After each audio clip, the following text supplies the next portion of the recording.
जय झूलेलाल। श्रावण माह जूं तव्हां सभिनी खे लख लख वाधायूं।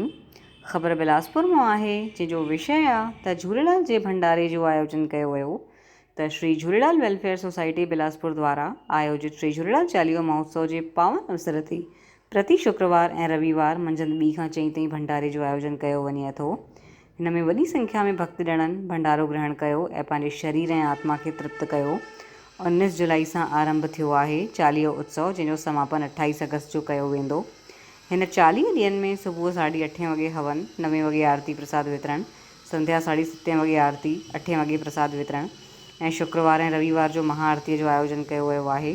हिन पूरे आयोजन खे सफल ठाहिण में प्रमुख रूप सां जगदीश हरद्वानी, नानकराम नागदेव, सेवाकराम वाधवानी, प्रीतमदास नागदेव, विजय दुसेजा, जगदीश जग्यासी, मुरली मलघानी, कन्नू चावला, अशोक शिवदासानी, गोपी ठारवानी, फेरू आडवानी, महेश आडवानी, राजू मनचंदा, इंदर गंगवानी, उत्तम बोधवानी ऐं सभिनीनि सेवादारनि जो विशेष सहयोग मिले थो। त श्री झूलेलाल चालीहे महोत्सव जूं तव्हां सभिनी खे लख लख वाधायूं। जय झूलेलाल।